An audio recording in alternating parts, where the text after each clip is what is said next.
Welcome to Creative Block. We're your hosts, V and Sean. We interview people in the creative industries about their life, work, and hobbies while we doodle jam. We asked people on our social medias if they had specific topics they wanted us to discuss, as well as some drawing prompts. Today we have with us SARAH SCHMIDT. Hello. Hello. Hi. Hi. Introduce yourself. Who are you? What's your name? Oh my gosh, I'm SARAH SCHMIDT. That's my name. I'm an animator in Chicago, hanging out. I animate, I draw pictures. I have a little animation studio practice company with my partner named Sunshine Mall. Our business is Sunshine Mall. Cute. My partner Ian, and I also host a little animation screening called Malt Adult. Malt Adult. Which Sean has been on. I before. have? Oh yeah, probably. Yeah. I've probably been on that. Malt Adult rules. Malt Adult rules, and you continued it throughout quarantine, which I thought was really cool. You did a virtual screening. Normally it's an in-person thing, but that's really dope that you continued doing that.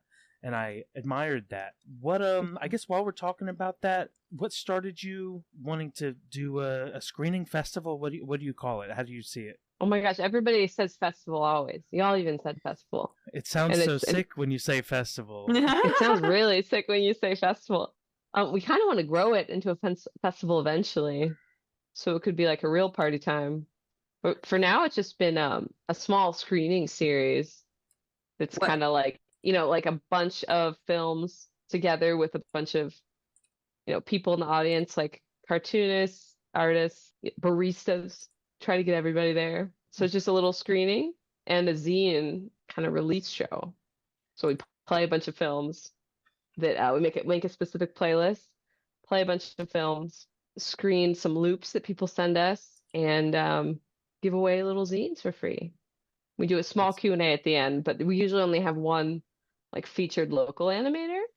So that way we don't get too hung up on the Q&A aspect, and we can kind of see what's going on from around the world at the moment. That is so cool. What was your motivation for starting it, the screening? Yeah, the motivation. Let's see. Well, I graduated from CCA, Columbus College of Art and Design, in 2014. And when I was done doing that, I was kind of convinced I would move to Los Angeles and all that jazz, hoping I would get a job at Fox ADHD or something. Oh my God.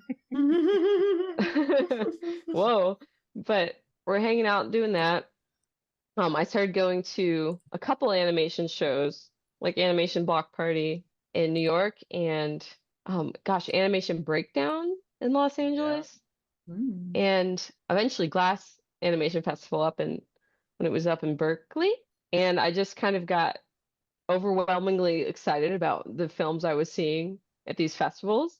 And I wanted to show my friends at home, like my art community at home, these films, but it felt weird to just be like, hey, check out this YouTube link of this trailer, or like, please watch this Vimeo, 12-minute piece. It was just hard to kind of justify wanting to do that. So it felt like maybe we should make a little event to bring everybody together. And it was really nice because, I like going to kind of art gallery shows and stuff as a young artist kid. Still like going to those types of things. But I felt like not a lot of animators were ever there. So I really wanted to bring together my like art gallery friends and all my animator, illustrator, comics friends. And that's kind of was the real excuse, was to get everybody in the same room to laugh and cry about stuff.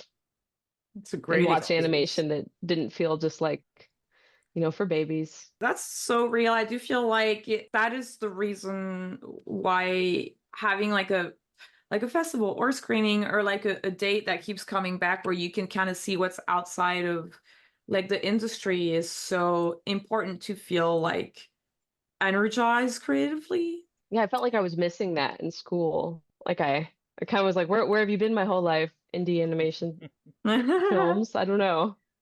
Like I felt a little bit like jaded and jilted that I like didn't know about them, And I was like, I really wish I could tell like a younger version of myself that these types of films were being made, since I was so blissfully unaware.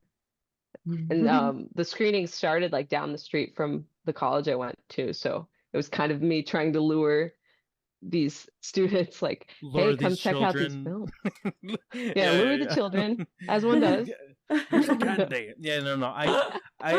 I always admire that sort of thing, and it used to be a piece of advice I gave a lot to people that were like, I don't know how to meet other artists. I don't feel a part of a community. I don't feel like I'm immersed in an art scene. And it's sort of like, make the thing that you want to see, like whether it's like a blog, like where you have an excuse to interview animators. Like, I'll tell you what, this show has led to me talking to a new animator or industry professional every single week. And I mean, there's not really any other excuse that I'd have to do that. So like, we all start somewhere. So I think it's super dope what you've done, and it's cool that you're gonna see it grow, and that someday it'll be like an outdoor festival on like a big field with a big stage and like an opening big band amps. or something.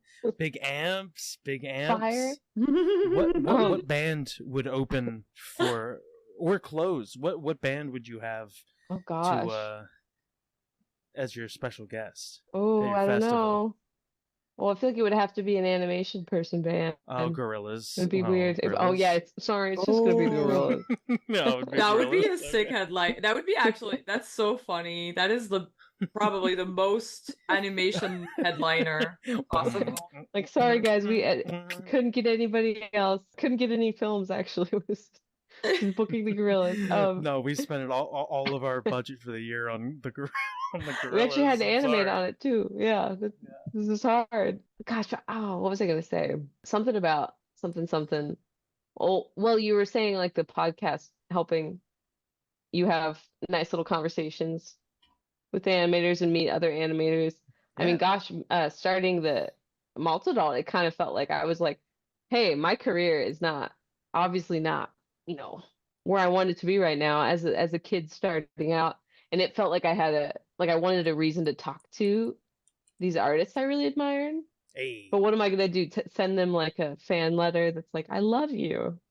I hope you give me a job someday. Or a YouTube link. Yeah. Yeah, think about me. Link.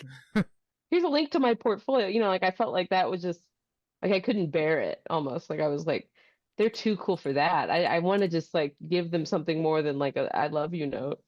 So I felt like it was really cool to be able to be like, I liked your thing. I really would like to show it to other people who probably won't see it unless I like force it down their throats. Like if I'm like, hey buddy, please watch this YouTube link, they probably will be like, why? Make me, kind of thing.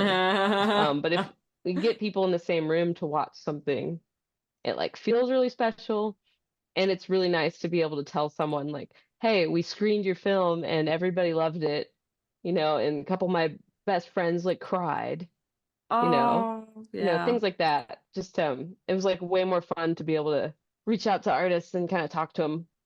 I have a reason to talk to them in that capacity. Is that compliment them? Is that in your like top 5 times you've made your best friends cry?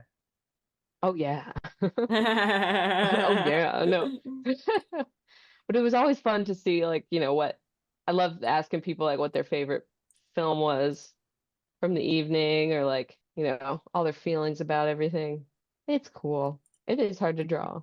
I feel like you need to have a resident therapist at Malt Adult. There's a lot of feelings happening. Yeah, honestly. We get some therapists come through sometimes. Ooh, animation therapists. Therapist types. I feel like everybody in animation goes or has gone to therapy. I do feel like maybe that's or like should. Yeah, there's a business opportunity there, like as some symbiotic. Now, what's the chicken and the egg there? Right. did the animation cause the therapy, or did therapy cause the animation? Or yeah, that's a great question. So you're talking about going to school and then like being a little bit, I guess, self-critical about where you were in your career, I guess. Can you describe that moment for you a little bit? Like you graduated and then kind of what was that moment like? Because I know we have a lot of listeners who are in that moment right now. In that spot. Mm-hmm. Well, when I graduated from my undergrad, we had a group of friends who were all convinced we were going to move to California together from Ohio. You know, the big move. So we could hopefully go get some jobs in the industry they were telling us about. So we were planning that. We definitely had a couple of those friends eventually go. Like they didn't need us, but we had our cute little group getting ready for it and looking at apartments. And I had my second internship, which felt like, for what it's worth, it was kind of like, how do you get a dang internship? I know everybody, everybody's always asking how you get one of those. I got really lucky that one of our mutual friends, someone on the podcast, Patrick Kane, was in town with me, and he had a job at a t-shirt store, a t-shirt company. Let's call it what it is. And you could tell that it was almost like they didn't want him to leave, so they kept making his job more good for him. Like, enticing. maybe you can make cartoons to sell t-shirts. That is And so he's like, funny "That's because right." that's the story. So for listeners this is your first episode listening into Creative Block, check out the rest of the lore by listening to Patrick Kane's episode and Ian Laser's episode, because both of them were there. And I was going to ask you, when Ian quit, do you think that's why they were like, no, we can't lose Patrick now? Oh gosh, I don't know. I would have to dig deep in my lore brain to consider what was maybe going on. But I mean, I had like I was out of there before then. I was kind of watching from a distance to make the cool, like, whatever his name was, American Eagle guy shorts, and I was all jealous. But they were really getting there, like, kicking off. Patrick realized he needed an intern. I was like at the animation lab at school all the time, so I was around. His now wife was like a mutual friend that was also floating around. Lots of right place, right time stuff. So when he needed an intern, I was around. And it was like a really close to campus job at first, like across the parking lot from campus. And I was helping making loops and making like contributing shorts a little bit, kind of like pseudo Fox ADHD situation, honestly. Loops on Tumblr. Yeah, when we came across your guys' stuff, the people at Fox ADHD, we were like gathered around a desk looking at Rad Fortress, and we were like, who the fuck is just copying fucking Fox ADHD right now?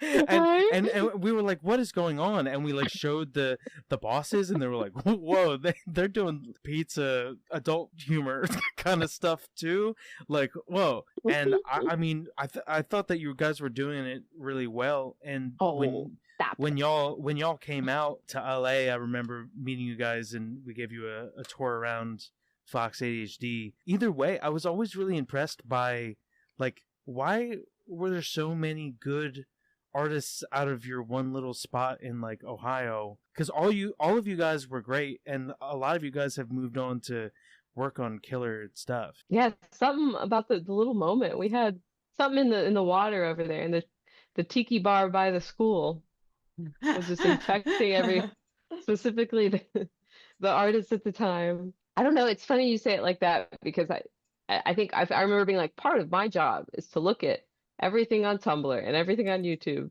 that is kind of similar to what's going on with us. And like I was like commenting on like 6-point harness videos, just like trying to understand everything. I was like following everybody who was listed as like a storyboard artist on like a Fox ADHD short.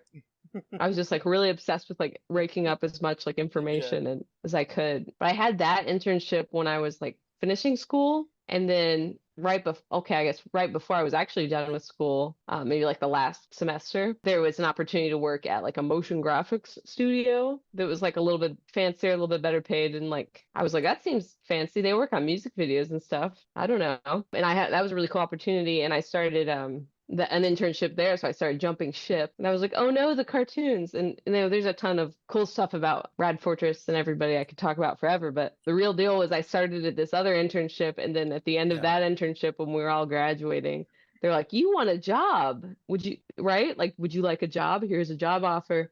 And I was like, oh, I've heard about those. People are graduating, love to get jobs.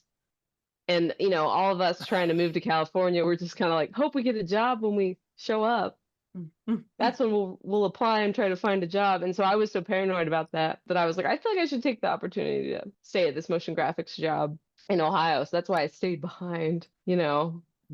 And because of that, I always felt like I was kind of like watching the friends in the industry at a little distance, and I was a little jealous. But we got to, you know, I go out to these animation festivals as like a little vacation for ourselves. And then I was like, wow, this is actually what I wanted. Not necessarily like the hustle for all of the cartoon jobs in the world, but this community. So do you feel like that was kind of like a fork in the road in between you kind of staying more indie and being a part of an indie scene versus like there's a potential you that could have gotten a job on The Simpsons and worked at The Simpsons ever since? And do you Right. feel like ultimately in your soul, like you made the right decision? This is what you like to do. yes, I definitely felt like it was a fork in the road. And at the moment I was like crumbling a little bit. Like we were allowed to stay as late as we wanted at my little motion graphics studio, and so I would be there like Wait, are you saying that as a plus that you're doing unpaid overtime? They don't even mind when we stay late and just work sometimes all we the buy time. pizza. I'm so lucky. They don't even kick us out. They like when we keep working. I could sleep on the couch and no one would bother me. Yeah, it was a mess, exactly. But that being said, I could work on my own film on like a nice little Cintiq. It was not mine, but it was mine because I had a little job. So I would work. I remember I have memories of like doing like a Loud House test, Oh yeah? you know, and being like, this could be my chance. I'm staying up late at the studio working on the Loud House storyboard test. This could be my big break. Yeah. And then sending it in and then be like, nah, you don't even live here. You have a different job. Chill out. They didn't say that. Do you know V worked on the Loud House? I wonder if we took the test at the same time, because I had to draw Lucy oh, being so that sad it was for designer boards. for boards, but she was in the board. Yeah, Lucy was in the boards. Yeah, now I remember. There we Yeah, go. I remember that test. It was Lucy and Lincoln, and they were like on the couch, and that is so Yeah. funny. Yeah, that is so funny. Yeah, we took it at the same Don't time. get in your head, Sarah. I was like, Wonder you if it got was this. you two versus each other. You didn't know that you were up against V No. all the way back then, and ever since V's been taking One each and step every ahead. test you've been tried to do. Our places could have been switched. Imagine it would have been like, what's that movie where like Trading Places or something? Freaky Friday? Or Freaky Friday, like one of those where like you change your Yeah, V's my mom. yeah. Freaky Friday. I'm her teen daughter. V's my mom all of a sudden. Is that Oh how no! it's supposed to work? No wonder. I'm V's mom. What is going on? Jamie Lee Curtis. Yeah. That is Yes. so funny to think about. I only did like a test for that, and then I can't remember if I did a Kingstar King test or if I like got one from someone who shouldn't have given it to me. You know, of like, here you go, Sarah. You can figure out what it's like to do a test. Getting tests on the deep web. There's like some like back alley like, hey, you wanna buy a test? Double the price. like an animation test scalper in some alley. I love that.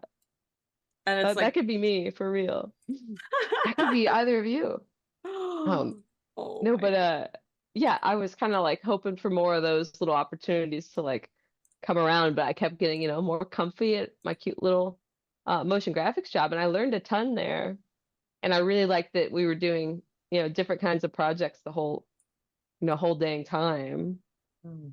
Definitely some, you know, just like any other lovely creative animation job. Definitely some, you know, overtime and some strange stories, but like I really learned a lot, and I really love all the artists who worked there, and just seeing all the parts of the pipeline so close, because it was only like 15 people. Can you talk just briefly about what motion graphic design, just in case there's people that are listening that are like, what like graphic design, what is it, like it moves, what does that mean? Yeah, let's go ahead, because I didn't know, you know, when I was a student I was kind of like, gosh, Cartoon Network better give me a job after this, or I'm who knows what's going to happen to me. But I learned that there's this boutique motion design house in town. There's a couple of them, and there's a couple in like towns and cities all over the world, really, that say they specialize in motion design, which can mean a lot of things. And a lot of times it just means animation, but for commercials. Yeah. You know, I had no clue, but once I started, you know, digging in their website and digging in a couple other websites that were similar, of companies that were similar, I was like, okay, this all makes sense. It's an animation studio that has a lot of various capabilities to do a bunch of commercial work for different types of companies, different types of clients, totally different types of jobs. You know, sometimes there are cartoons that come through. Like I got to do a little very cartoony spot for Florida Georgia Line. If anyone knows that band listening.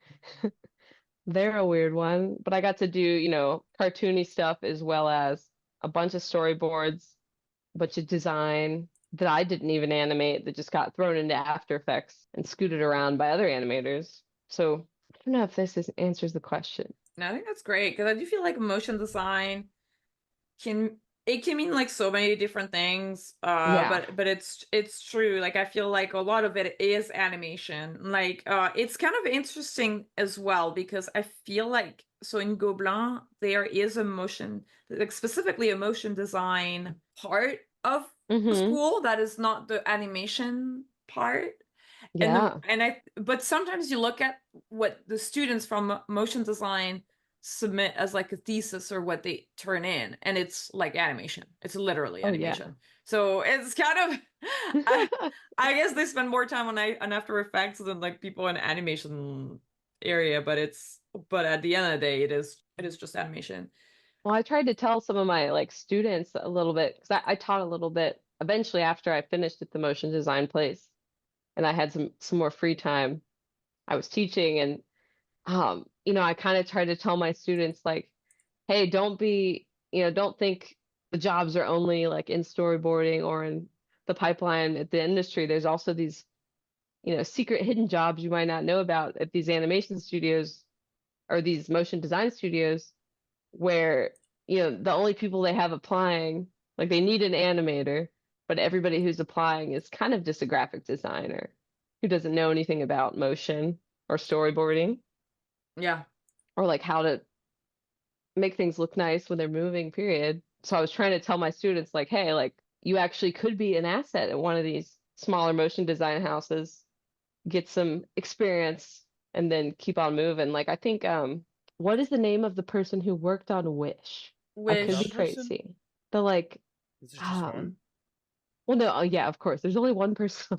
No, but there was someone who went to the school I was at, and she had a internship at the motion design studio I did, and she wasn't there super long.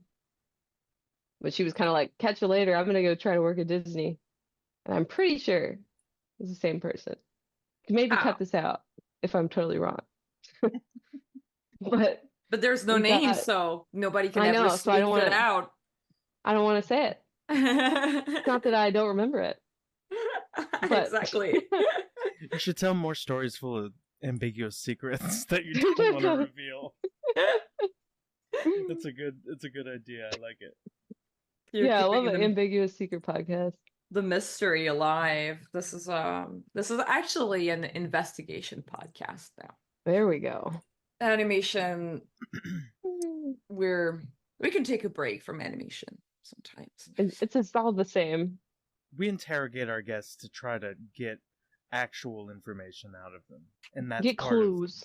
Yeah, clues to a career. Can you give us a hint? Can you give us a little hint to what you're talking about? And you're like, nope, it's shrouded in mystery. I would ask you, like, when was the moment for you that you finally kind of made peace with that career you had envisioned, the like Cartoon Network LA of it all? Because I mean, like, I think like we're all in a weird kind of way. I feel like everybody's kind of grieving that career right now with everything that's just so insane in animation. So how did you come to terms with that before everybody? That's funny. You think I've come to terms with it already, VE? I'm still mourning. Gabby Sarah, here she comes. Can't wait to get a job in Los Angeles. Is it better to have loved animation and lost animation than to have never gotten a job at Cartoon Network at all? Oh gosh, I don't know. That's a great question. As far as when I got over it, but I mean, it all kind of happened really fast. Like once I had graduated college, I started this motion design place. I ended up, like starting to do things I actually enjoyed again because I had like some stability of a job. Yeah. And I was like, look at me go. I'm going to concerts, Wow. I love that Oh. little animation that you did about that. That was so crazy. Thank you. No, yeah, I started going back to concerts and I started like hanging out with a bunch of concert people again. And I started working with a little promotions company in Ohio called Bravo Artists who needed, a bunch of posters made all the time to promote all these shows. And since I was, this like animator type lost in Columbus, Ohio, I was like, hey, let me make some silly posters. And I did a ton of, fun posters for stuff around town that were like animated, but also printed. That's sick. Yeah. Poster culture is cool. Like Yeah. the history of like punk posters and stuff.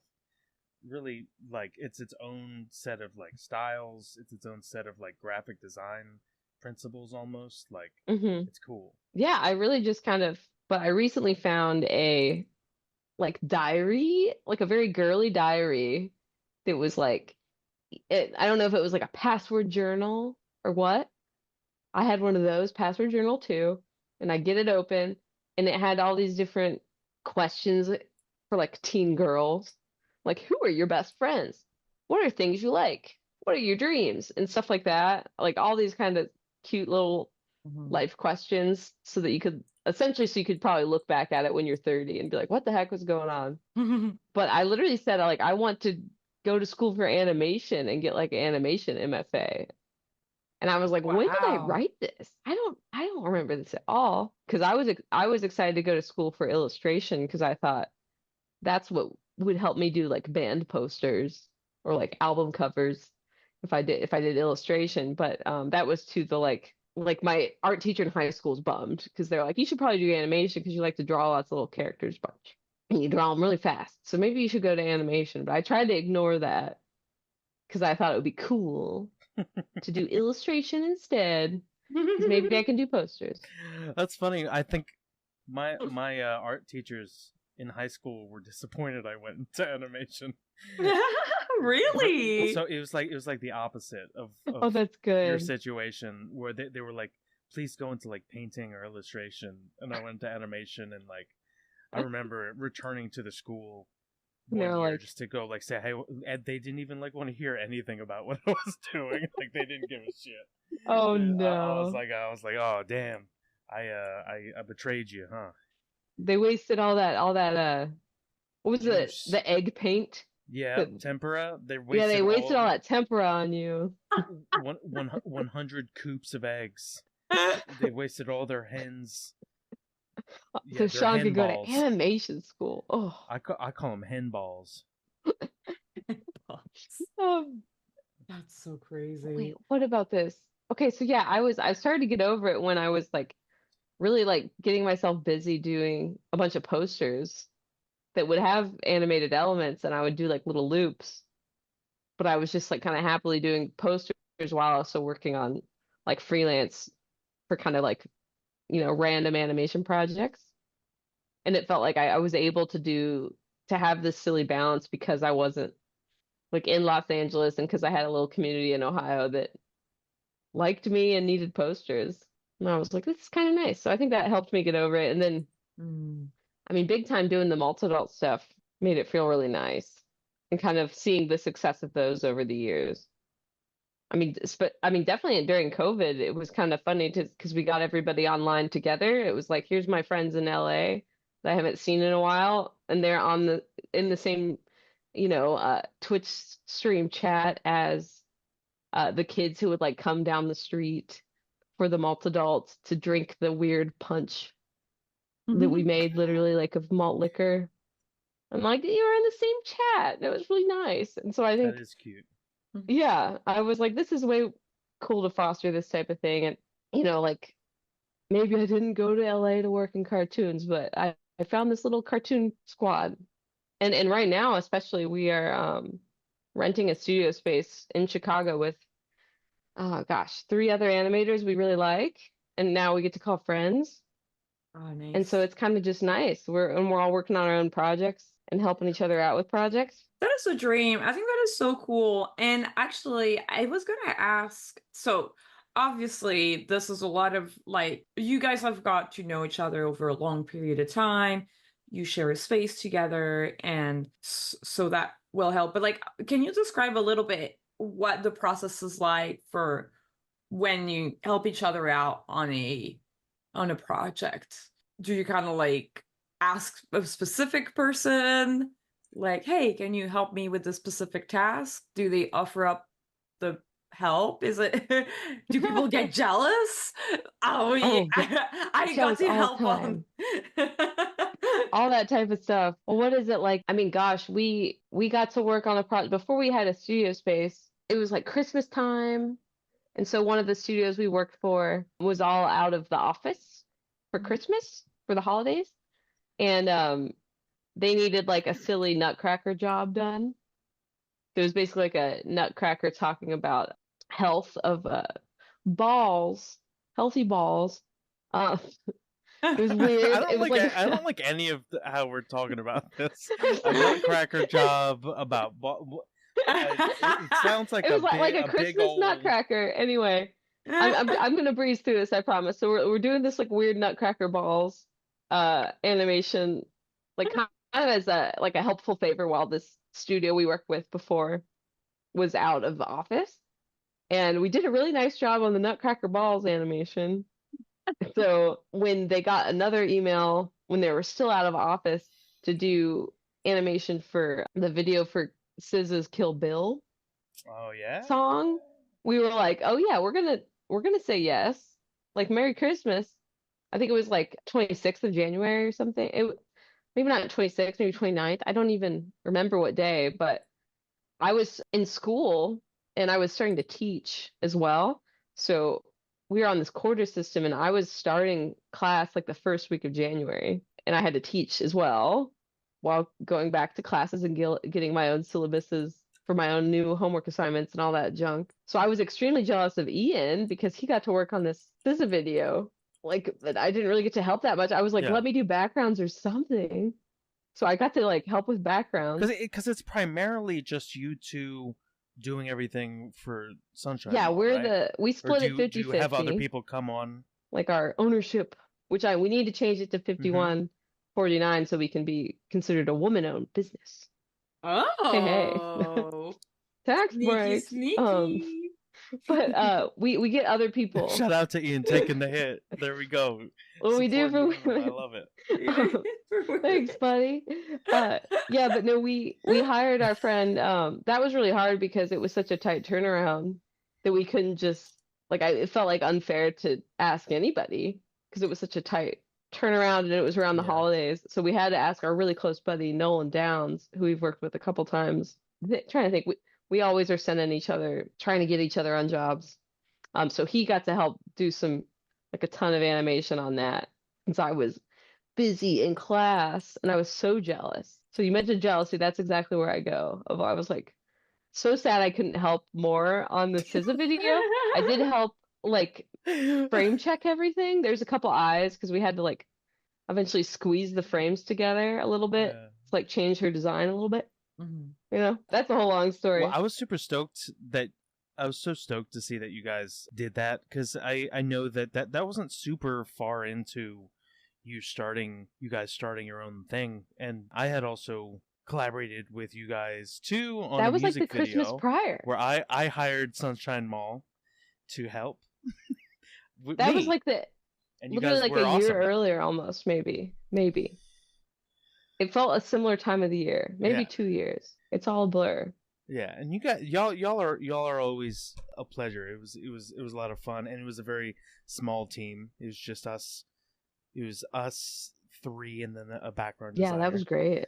Music videos are always hard because they're long. They're so long. There's so much animation to do too. Yeah, they're hard. Man. And you always want to try to do them cheaper, but then you also want to make it look. You want it to look cool. It's really hard.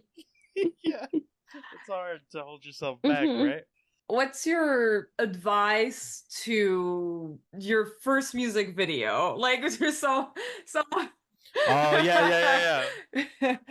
Tell us your like, okay, do's and don'ts, your first music video animated.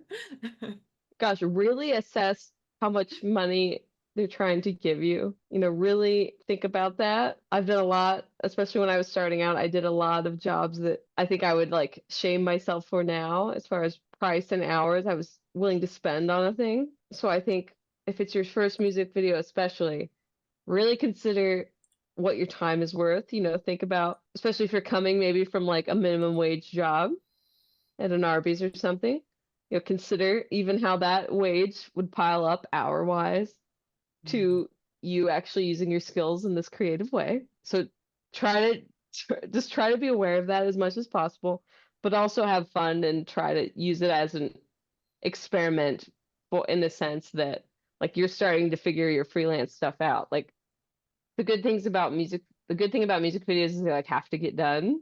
You know, it's kind of hard to make them. How do I say this? It's not like other jobs or projects where you can kind of keep working on it to death, or like you can forget about it, you know, maybe not come back to it. Like usually they want to get it out there because they're trying to promote their song. So it does help you try to figure out deadlines for yourself and try to use it as a learning experience is basically I think my best advice for that. Don't go overboard, and also use it as a learning experience and be aware of that process only getting easier the more you have it in your court, I guess. Now, what was it like, or what's the progression been having this independent studio with lining up new work, or like how do you go about finding new clients, or have you noticed that like certain projects will get you more work and so you try to like go towards stuff like that? Like how do you think about that? Gosh, I know we're still figuring it out.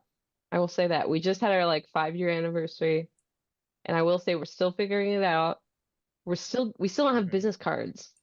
It's been the bane of our existence we still don't have them. Dude. But the way we figured it out so far, business cards? Hey. I was gonna say real fast. I wish we had a sponsorship with that stuff, but we don't. But what I'm gonna say is, if you don't have business cards, I think it's okay, because now they are doing these like NFC, I think, NCF cards, where basically you just put your data on it, and then you can just swipe that card on whoever you're talking, like on their phone, and then your website or your link tree or whatever it is pops on their phone. So crazy.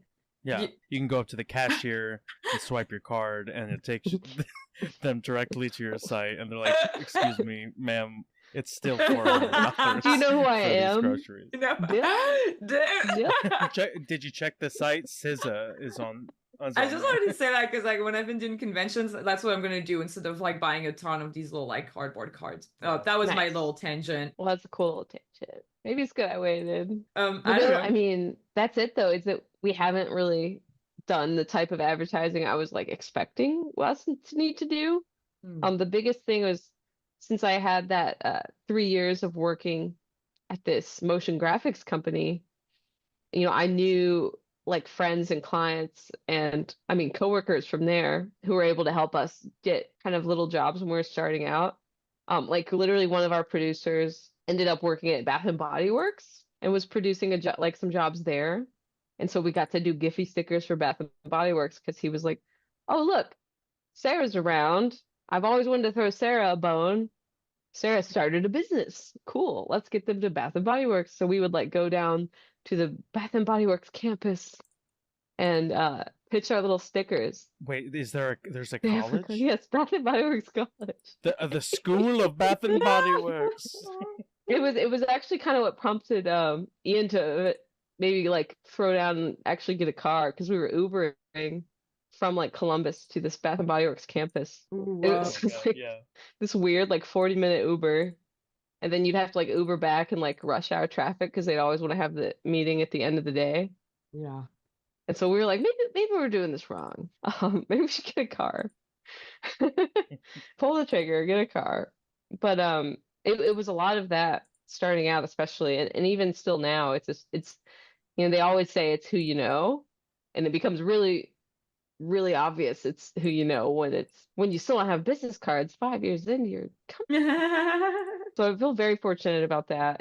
And with Malt Adult too, I'm always kind of emailing people and trying to make excuses to talk to people. And I think that's really helped our business continue to grow as well, because people know us from that and like trust us from that to know what good taste is and stuff like that. Nice. And it's been really cool to see, jobs from people who we've had, Sean, Malt Adult Sean.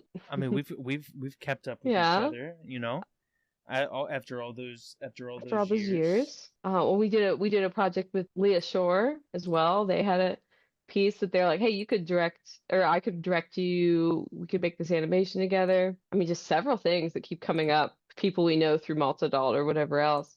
We got to help on a Billie Eilish video because our friend Andrew Honorato, who's like an Australian animator who also has a little studio of his called Chop Studio. They needed extra hands on their big music video. Ooh. So we helped on that. And it's just a lot of these nice little exchanges that have added up over time. I liked the trolley commercials y'all Thank did. you. I'm going to tell Ian that. And Ian does 3D also. And I think that helps the versatility of of your guys' studio too, like that you guys can do 2D or 3D. Thank you. Yeah, I need to get in there as well. That's sick. I've been learning. I'm one of those I'll learn Blender soon girls. Yeah. One of those girls Yeah. too. That's what I'm saying. What? Because you already have someone that can help you with it. And you have such a distinct style in 2D. Like, I feel like it's really cool going on your website, looking at your art, because it's like, first of all, you've done a lot of these little shorts, personal shorts that are on there, and we can see your style evolving with every one of these shorts when you scroll down. Yeah. It's super distinct too. Like, I can tell when a cartoon, like by one frame, I can tell that it's almost like a textbook, like how to develop the style and language of your cartoons, like as a independent animator. And I Thank think, you, Sean. like, what would you say? Because so we see like, as fans, visitors of your website, we can see the evolution of your style, not only in drawing but also in animating. Can you tell us a little bit how you pushed yourself to get to your current style? What were the things specifically that you were kind of like focusing on your art to get to where you're at now? I think as a kid, I drew a lot of knockoff Pokemon. Say it loud, say it proud. Knockoff Pokemon. Drew a ton of that growing up, which means essentially if you draw a knockoff Pokemon, that technically means you have like a ton of OCs because you're drawing knockoff Pokemon. So I was drawing a lot of characters that were weird, that were mine. And I like even put some of them in my, portfolio for school, applying. Because like, here's my weird trading cards that are knockoff Pokemon, essentially. So I did a lot of that growing up. Who was your favorite? Do you remember their names? Who's your favorite? Do you remember what any of them look like? Would you be able to draw a representation? I could draw a representation of one. If you go to I figure out. Let's go to page 2. Let's go to page 2. We're running out of space. I want to see. Oh gosh. I want to see if you can remember what. Can I remember? Like. Jesus, come on, Sean. They're my guys. Listen, I mean, you've probably drawn 200,000 drawings in your life. You might have forgotten. Okay, so literally, for Lulu for Gassy's, I was like channeling my little guys. I'm still getting used to drawing in this thing, and on my silly little Cintiq. Sorry, I put you on the spot right? here. This is great. My undo, I can undo. Yeah. Wait, no. Oops. Woo! Control Z is undo. All the same shortcuts as Photoshop, like the hands. What am I thinking? All that. I'm overcomplicating it. But yeah, I had like, the like frilly hair, and he had the pointy ears, and it was like this, but it was like a yellow dog. So I'm gonna draw stupid eyes on him though, because we're drawing fast. So it was like little doggy. His name was Comet because comets are cool. You know what I'm saying? Yeah. Comets are Yeah. cool. So he's like a little dog, and he was definitely like standing and like way too skinny. Well, I went through phases. For a while, their legs looked like this. Oh yeah, I You had know what I'm that talking face about? too. Yeah, I had that face too. Oh Yep. yeah, and they all had like Yeah. weird like furry I also hair. like that I don't know if this necessarily looks like a Pokemon all that Because much. I'm having Like fun I know drawing that it. like I'm drawing him silly mode. no. I just thought it was funny Oh, like that like even though they were Pokemon OCs, okay. that like it's still in a very different I'm style. exaggerating the Pokemon-ness because they started very much more Pokemon-like, and then it was like And they've I was evolved. basically like 3 evolutions go, and I like had a sheet of paper like let's see like this. Like here's my 8.5 by 11 paper, and I would cut it like this, and then it would be like evolution, evolution, evolution, evolution. It would just be in threes of like let's go. And the Wait, did Comet have like 12 evolutions? no, he stayed just like this because I was over it by then. By then, But his original design was literally like straight up Pikachu dog. So I I eventually see. changed his character to be a Ah. different Pikachu dog, and then he was just one who never evolved. Poor guy. But his so like originally he looked like this. This is like so cool. And I still have his little card. I basically made like a ton of these, like maybe 100 some or 200 some when when like Pokemon came out in like fourth grade. I don't know where they are, and it's like this. It's a treasure trove somewhere in my parents' like basement or something, of like a little box of fake Pokemon cards. And I dream of the day I'll find it. But he's this like little dog, like lightning bolt on his back, and it was like there he was. Oh, that's sick. So he Oh was. my god, amazing. I used to draw my own Pokemon too, but I always did mine like as realistic as I Whoa. could. I used to try to like I'm inventing a new alien world, and I used to write like biographies about each of the Very cool. guys and like what all their little parts did, and like. But yours is definitely more cartoony than what I. Well, used to again, do. this is years of finding my style, where I can draw him like True. he's just a crazy little whatever he is. Which I guess we were talking about that for a little bit of style finding. And so I was doing this, and I was like collecting a lot of Beanie Babies and playing a lot of Neopets and watching a lot of Digimon. I feel like Digimon was my first act of rebellion because everyone loved Pokemon, and I was like, Pokemon's lame. I'm gonna like Digimon instead. I feel like that is like the shared backstory of everybody who loves Digimon. Yeah, like I was over that Pokemon shit before it even started. Yeah, Digimon's punk rock. They're muscly. Yeah, they're like they have like guns and stuff. The dinosaur's like hot and has guns. Like, yeah. So yeah, that's it. So I was like really into Digimon. So I was looking at a lot of like weird characters basically from Digimon to Beanie Babies, and then working on these guys. And then by the time I was in college, I was like, well, I've been drawing a lot of weird characters for a long time. And I switched from an illustration major to animation major, like maybe like halfway through freshman year, because I basically learned, I mean, kind of like what you're saying, Sean, in the sense of everyone was like, I'm painting for 80 hours, one painting, and it looks great. And then the teacher would be like, make sure you spend 80 hours on this painting.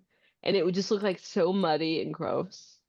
And I was like, dude, I just want to draw any painting. Overwork the fuck out of this one because you're all young and you don't know when to stop, and you're just putting layers. The paint's really thick. It's taking a long time to dry.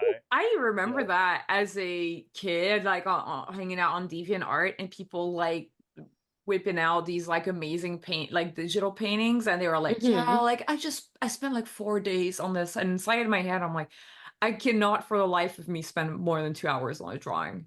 Like, no. That's my limit.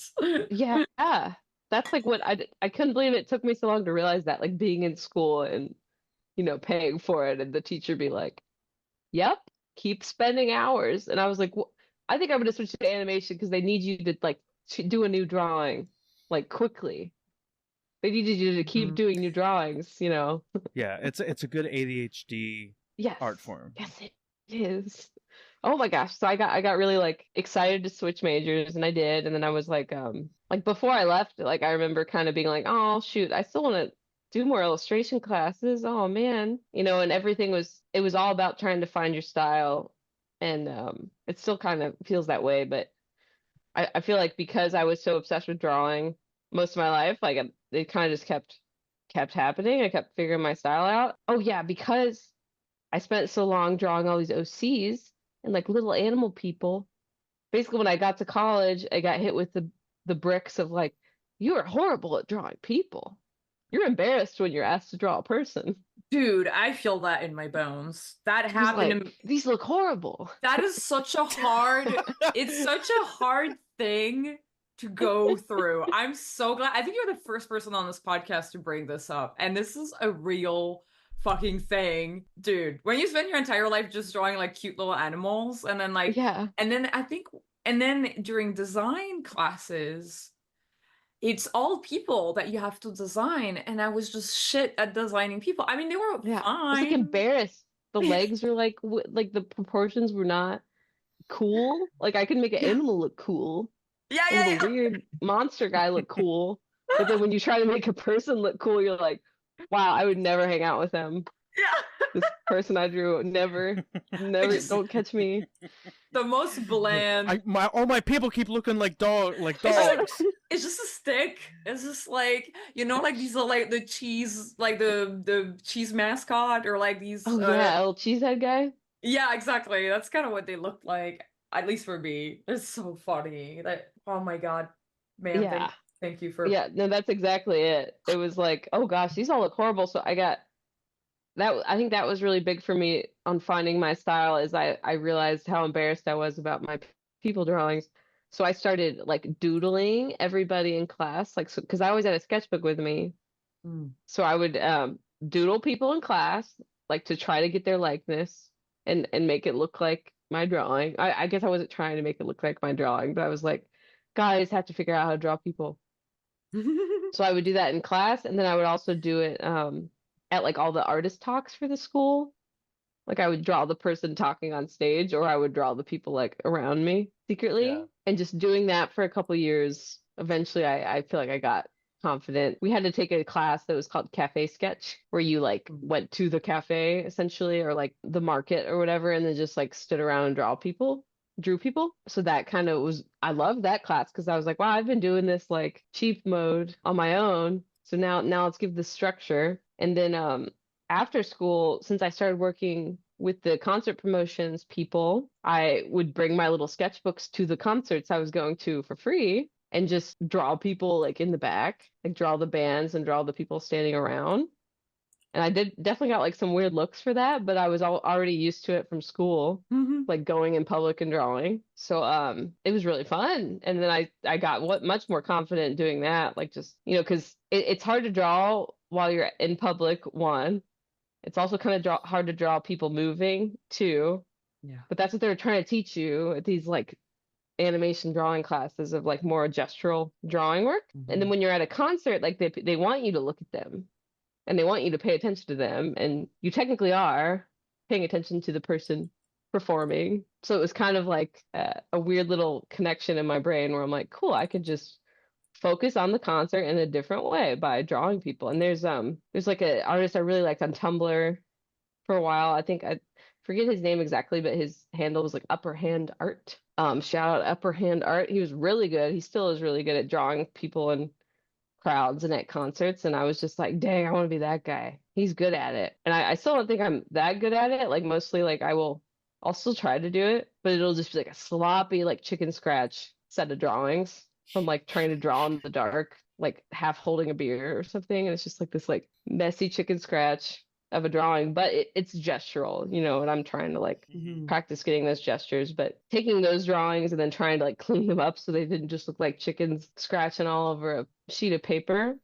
That helped me kind of find my style a little bit more too, like trying to force those drawings to look like people that looked cool. and not like crappy little people drawings I drew when I was 19. And that helped me figure it out, I think. Dude, I'm sorry. I'm obsessed with this person that, like, if you only know how to draw the dog and you're trying to draw a person, this person that we're both drawing me. Yeah, I'm gonna get over there. How this person's evolving. It's just this person who. Sorry if you're listening on Spotify. Yes. There's a guy whose face is just exactly the dog that you drew, Sarah. That yeah, you I see drew, him. but it's but it's only.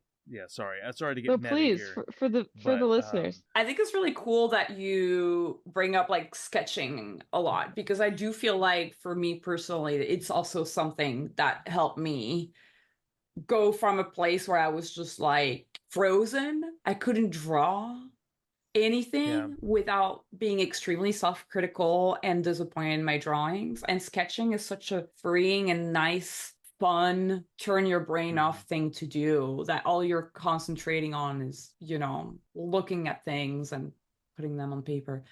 And I kind of also wanted to ask you about your animation style, because your animation style can be both really cartoony, but also like the timing sometimes is very realistic. Like you have like a blend of very snappy stuff, and sometimes like I'm thinking about the way you animated the slices of bacon or ham falling from I'm like, that's pretty realistic. Thank you. That was Ian. That's my secret. That was Ian. Dude, I was like, please, you could do this part, because I went crazy because I like redrew the slicer maybe like 5 times, and I got reference footage and I like drew it backwards when I was like looking at the reference footage of like how to draw a slicer. And I was trying to figure out, like, because I wanted to help set that shot up so we could do the slices, and I was like, why is this wrong? And then I looked at it, like I finally made the connection, like I drew this completely backwards. Anyway. Oh my God. That's so funny that you guys can collaborate, and like he brings a different flavor that you pick and choose what parts like should have his flavor, I guess. Thank you, though. That's funny. So yeah, the snappiness versus the buttery meat. Yeah. Or even when you have the characters coming in through the door and kind of stumbling and shifting weight and stuff. That's very kind of like grounded, you know? Yeah. Human, yeah. Thank you. Yeah, I think what I can say about it is Motion Graphics Studio. We had this, I always like telling this story. It's a little sidecar, but they kept saying, we need to hire someone who could do 3D. We need to hire a Cinema 4D art. Was basically going to bring up that one of my coworkers and friends, Tom Hoying, shout out Tom, if Tom listens, who knows. But he mentioned something, like I made a zine when I was working. That was another thing I did when I was trying to start out. I was like, I'm going to make little comic zines to just get some drawings out of my system. And he made a specific comment to me that he like honestly loved what the comics look like. And he was like, I forget exactly his comment, but it was something along the lines of like, if you could get your animation to feel more like your comic and the way you draw in your sketchbooks, that would be like super sick. Oh shit. And I was like, fuck. So ever since he kind of put that in my head, it's like it also informs me trying to be in my sketchbook all the time, figure some stuff out. But then when I'm actually in an animation program, I'm like, okay, what would help translate that? And it's so weird because it is such a different thing than drawing a still picture, but I try to think about like me just having a good time drawing a picture and how it's weird how they can link up, because I'm trying to channel just like my sketchbook weirdness as much as I can, I guess. I really think that one of the most important parts of a style feeling satisfying and complete is the marriage of backgrounds and the character. And it's something, I think backgrounds are something that a lot of people neglect in just giving the personality of their characters. And I think you are somebody whose backgrounds feel like your characters live in that world, like even to the point where there's a lot of times where the perspective is wonky and made up or like designy. It's almost like it's like a comic, like almost like an indie comic rather than like, perfect perspective grid or something, like how a lot of people are used to seeing cartoons be made, and then the characters are forced to like live in sometimes these like MC Etcher like forced perspective worlds, or like where the ground is going in weird ways and then the characters react to that. Like, it's super fun. And I wanted to, because this is something, I don't know if anybody ever asks about this, but how do you think about backgrounds and settings and like your frame when you're setting up your like places? I think I'm really thinking about a combination of, shout out Victoria Vincent's work. I could see that. Stuff like that, as well as, what's it called? Oh no, Aeon Flux. Ooh, and the way Peter Chung was like moving stuff around, and also the Rugrats pilot.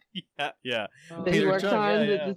Peter Chung, shout out. But just like, and I've listened to him maybe talk at Glass. Like Glass had an online Peter Chung interview. It was really nice.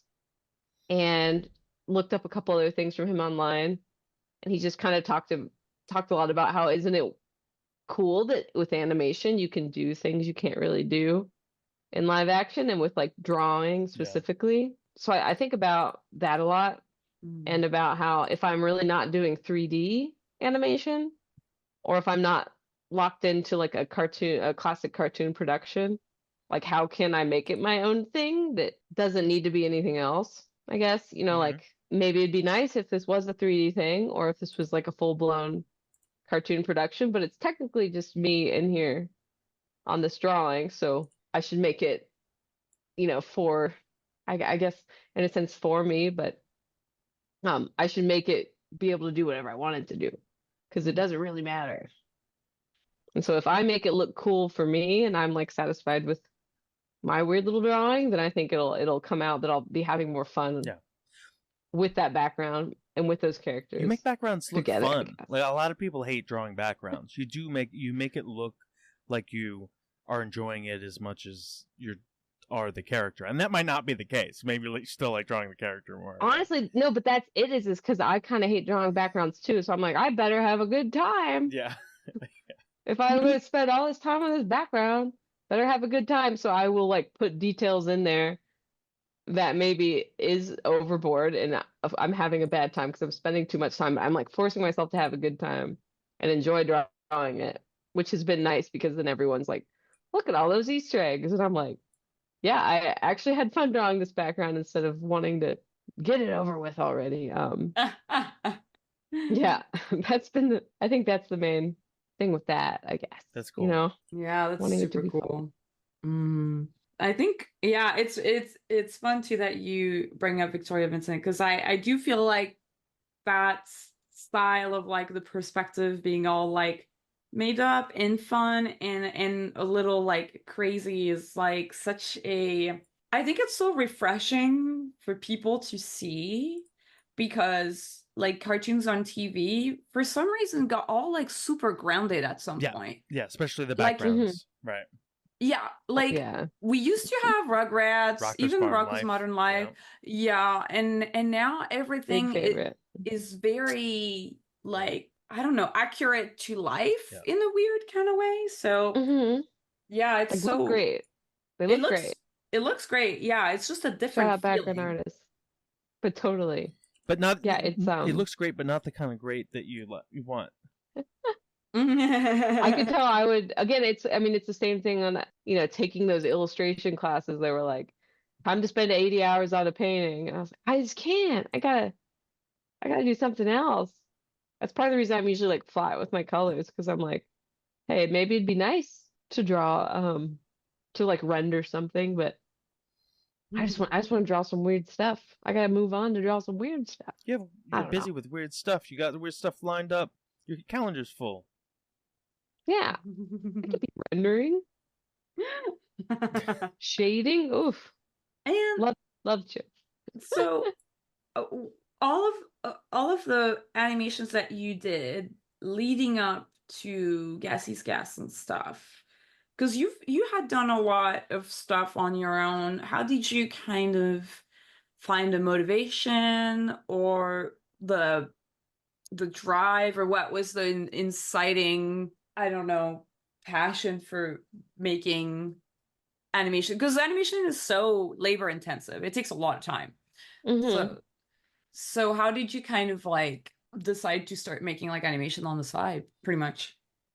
Well, a big thing was since I was working at the motion design studio house, I I was, kind of like, man, I only got this Loud House test and I failed. Better keep making cartoons for fun.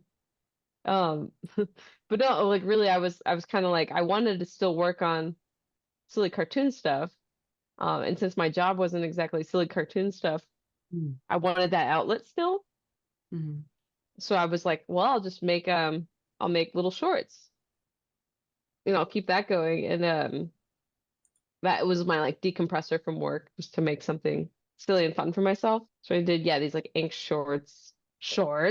And it was also kind of spirited from going to comics conventions. Like I went to SPX Mm. with the Rad Fortress squad when I graduated. And I thought SPX, which is a for any listeners who's like, what the heck is that? It's a comics conference in Bethesda, Maryland. And I thought it was so cool. And I was kind of jealous that all these comic artists like had a community and were like, look at my cool indie comic. Look at my autobio comic. Comics. And I was like, what about animation? Like, what if I made a autobio animation? That sounds more fun to me. So I did, I would like make kind of like a little comic version to get my yayas out, and then I would board it and animate it to just like get my yayas out in a different way. And so Mhm. that is what kind of drove me to make those. And then similarly, like with starting the Malt Adult stuff and going to animation festivals, I was like, okay, I see the appeal of making a animation for yourself and then submitting it to festivals and then being able to go hang out at festivals and talk to other people who made a cartoon for themselves or an animation for themselves and like hang out and talk about how fun that was and how cool it looked. Like I really wanted to be a part of that Mm. community. And so I just was like, well, I have to get experience making stuff. So let's go. And I started doing these little autobio animations with these ink shorts and I tried to name everybody like a name that I didn't know anybody named. Does that make sense? Yeah, Like yeah, yeah, yeah. Melissa. It's I was so like funny. Melissa, Miranda. I don't know any of those. I don't know any Codys. That is Well, so funny that you specifically go out of your way to name people. You've never met somebody with that name. I do the opposite. I think of somebody from high school nice. that had that name, and I like. I Yeah, feel like I I had to very go for it. rarely name any of my characters regular names. People names. Yeah. Yeah. That's the way around it. it That's the it's way a around it. it's a process. It's been a process for me. I was just thinking of how to make the characters more relatable. I don't Yeah. know if that's kind of what you're thinking, Sarah, like by choosing these regular names. hmm Well, yeah, like trying to make it like this more like because it was me trying to like tell a story from my own life, but I was Mm. like, but these are like silly little animals with like dumb little clothes on. No shoes though, specifically. I was trying to be weird about it.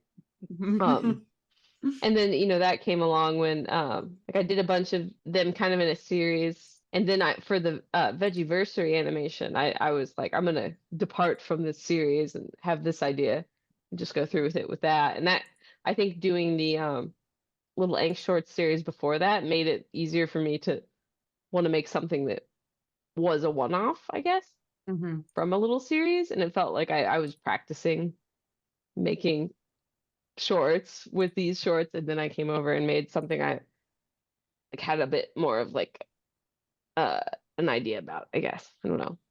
Mhm. Something to say. Well, I think that it's really interesting that, like, at the beginning we were sort of talking about, like, you know, how you wanted to move out to Los Angeles and get a job or whatever, like Cartoon Network or whatever, and sort of like live that classic cartoon dream. But I feel like what has actually happened is you made a cartoon for, I mean, what is a part of Cartoon Network, which is Adult Swim. And so even though you didn't move, there's parts that, I mean, I guess you don't have to mourn all of your dream, right? Like, or your old dream. Like, oh yeah, no mourning. Yeah. No mourning allowed. Who cares? I do not. I'm pretty happy with my silly You should be. silly makings. Yeah. No, I think that's the most inspiring thing, actually, to be able to do, you know, your own thing. With all the talk online of, like, you know, going indie and doing indie stuff or whatever, I think seeing that you're making cartoons for like commercials and stuff, but you still keep making cartoons for yourself on the side, that is like so impressive and cool. And like a true like testament to your passion for the craft. I think what I keep telling myself as well is like when I was in art school mode, you know, I had a lot of friends who were just like fine artists. And I would go to the fine art critique club or fine art critique night, where it would be like the fine art kids were like defending their pieces they were working on. Oh, interesting. And just like talking, and it would be like we were looking at this painting that was either like unfinished or finished or something, and we would all just talk about it. And they would be there like trying to defend it. And we didn't really do that with the animation people. And I just kind of was like, you know, I always try to think of myself like I showed my like senior film at the fine art critique night just to see what people would say, and it was very interesting. But I always try to just think about animation as just like, it's kind of like a painting, but you're just using timelines and everything else. It's kind of like spending 80 hours on one illustration. Yeah, it's but in a different way. It's like an illustration in the fourth dimension. Yes. It's like a 4D illustration. So it's better. Oh, okay. It's better. So it's more futuristic. So it's more advanced. But yeah, so I try to think about it like it helps me take the pressure off. Like, you know, like, am I really that much better than like my friend who wants to spend 120 hours on like a set of paintings? Yes. No, you know? Just exactly. My buddies who want to like, you know, blast a rug into existence for fun or whatever, you know, like those. Ian has one of those like what's it called? Tufting guns. Tufting gun. You know what I'm saying? So I try to think about that. You know, like it's as much of it as an industry job. It's like also, you know, a fun little art form that people like to do, just as much as painting a picture. I mean, I say that like also because I feel like it's, and I don't know if you felt that in your career. Like, has there ever been a moment when you were like jaded or just kind of, you know, and because, you know, it's that thing when it's like, well, it's been as artists, drawing has been our hobby for so long. And then all of a sudden we get paid to do it. And then it becomes this weird, like, existential crisis because, you know, sometimes we have to draw things that we don't want to draw. And it's like, yeah. And so I guess the question is, I don't know. Did you ever go through a moment when you were like, I don't want to draw anymore? What am I doing? Drawing. I wonder. That's a good question. I'm really trying to think of my last existential crisis. I don't know. I've never like fallen out of loving drawing. Watch. I have a friend listening to this. Like, you liar. You liar. That's why I'm really trying to search for it. You're trying to sound cool in this podcast. Yeah, you're just trying to sound cool, man. But I think you know, I've definitely felt like jaded from different jobs. Yeah. But I think part of the reason I do like doing this like kind of more contractual work, like freelance bounce, with our Sunshine Mall stuff is that it does feel like there's always another thing to do after the job that's annoying. And specifically now that we have this little studio space with some friends, we have a group of friends that we're supposed to do it tomorrow. We're doing like once a month, like a check-in of how our own personal like shorts we're working on are going. And it's very cute and sweet.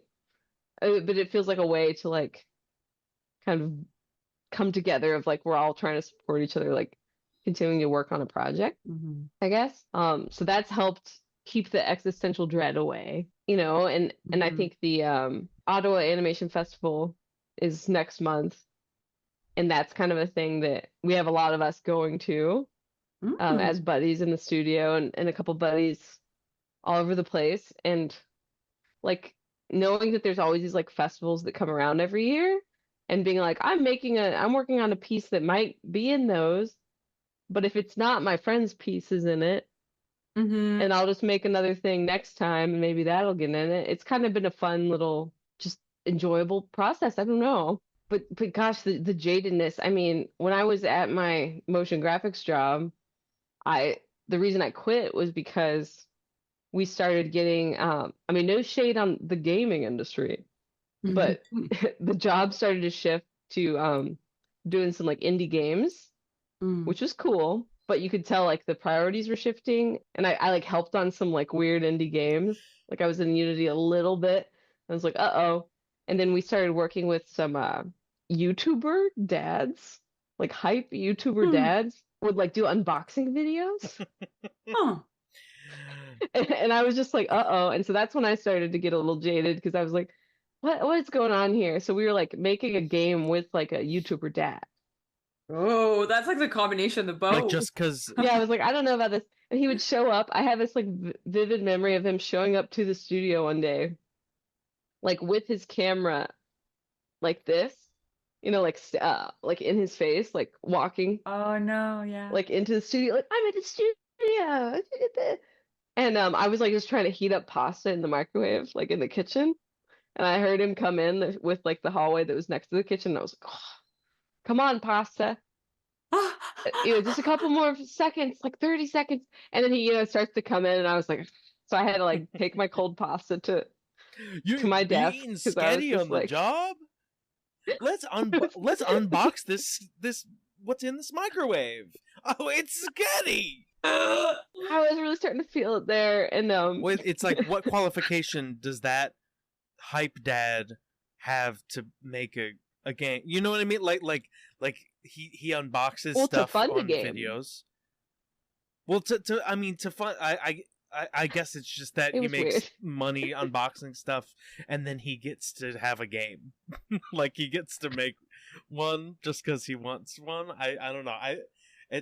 It's all who you know. It's the same advice he would give. It's all who you know. Yeah, it's all how many unboxing dads you know. Yeah, and you know, maybe I'm butchering the story, but that was kind of the gist of it. And there's a couple other like cool dad types in there that were coming in, and I was just like, uh-oh, I think I'm getting jaded from this specific job. In the sense of like I could tell that like there was a glass ceiling kind of thing I was hitting, or of this like, well, I'm the illustrator animator at the place, and I didn't, you know, get that big of a raise, and it was like never that big of a salary anyways, and I was like freelancing, like moonlighting, what they say, right? Moonlighting, like, you know, staying late at the studio doing posters and like stuff for Sean Solomon, basically. Like yeah, I was just doing stuff for Sean like at night, and I was like, oh, this is weird. Like I feel like I would look at stuff from maybe like Golden Wolf or PSYOP, or all these like cool other studios that had more of this like hand-drawn animation flair, but were still commercial forward. And I would get really jealous because I'm like, well, I'm never gonna get hired on to jobs like that because I'm working at this like weird little studio that's now just turning into like a little game studio. And I was getting like really sad about that. And that's when I decided I should put some 2 weeks in. And after I had done that, then they like had let go of a couple people that I was like friends with there. And then it eventually just became something else. So I guess I trusted my jadedness at that moment. It got me out of there, so that was cool. And then I guess similarly, when I was teaching during COVID, I was like, I think I'm jaded from teaching. Oh yeah. Just but specifically because I was like, oh, this is like not even fair. Because I was teaching animation class, just, like let's bounce a ball in harmony, stuff like that. Mm-hmm. We had to go home for spring break and then we like never came back. And then we were trying to like do the classes online with them. And I could tell it was like such a drudge. And especially for like teachers who were maybe less tech savvy than the young whippersnapper that was SARAH Schmidt. And so I was like, okay, I'm gonna do, one more semester of this, but then I should probably like go back to school or something so I can be a better professor for some of these students someday, because like this just feels like messy, like I was just, I got Ian Higginbottom and Roan Everly, who were like both people who worked at Rad Fortress with me and Patrick, and I got Patrick in there too, and our friend Kim McLean. I got a lot of people to do like kind of like a little podcast, but not really a podcast, and more just like talk to my students, and I'll record it and then I'll keep it in a little library for my students. Because I was just like, oh, this is horrible going to school on the computer. So I was getting real jaded from that school on the computer, but that just made me go back to school. And now I'm almost a grad student all the way, or an MFA haver. I still have to finish my film. You're in school right now. I'm technically still in school. Just like your journal, your teen journal. Just like my teen journal, I know. That is so funny. I ripped it out and kept it. It was very cute. Do you have it like hanging somewhere, like maybe on the wall or something? I don't know where it is. You don't know where? I don't know where it is. It's somewhere in here, but I definitely like ripped up the rest of the journal because it was like brutally embarrassing, like the cringiest, feelings of a teen. I was just like, oh yeah, this has got to go. Oh my God, I feel that. Wait, so you said that you went back to school because you felt like you needed to be a better teacher to your students. Is that the only reason? Oh, definitely not the only reason. I wanted to have an excuse to get better as a director. I'm gonna explore that a little bit more. And like, I really wanted to, I keep bringing up the studio space we have with friends, but I wanted to get more serious about like my art practice within the animation umbrella. So I thought maybe if I went back to school with that type of angle as a graduate student, that it would help me out a little bit. And I think it did a little bit. I ripped up a bunch of Beanie Babies in Dragon Frame. So I did some stop motion, which was very fun. And I love doing the stop motion projects. Honestly, like toward the end of it, I was ripping up. I still haven't finished this film, but I have a lot of footage of me destroying Beanie Babies under a camera. But the last types of shots I did, I was literally taking a Beanie Baby's face, like a head of a bear, and like slowly seam ripping its face apart. Oh. And taking a picture each time. And I was like on this weirdest like high, like self-inflicted high of like, this is so fun to rip apart this Beanie Baby. Like I had like butterflies of like it felt like I was like having a new crush on someone or something, like when you're like in the like flirty euphoria weirdness. I was like, I'm feeling that, like ripping this Beanie Baby apart and taking pictures and looking at it. And I was like, uh-oh, don't tell that to 2D animation. Tell you what takes longer than drawing pictures, scooting little things around. Oh my God. Actually, I don't know. I don't know if they take longer. It's just different. I believe it's harder. I really do believe it, because I was talking to a couple of friends of mine.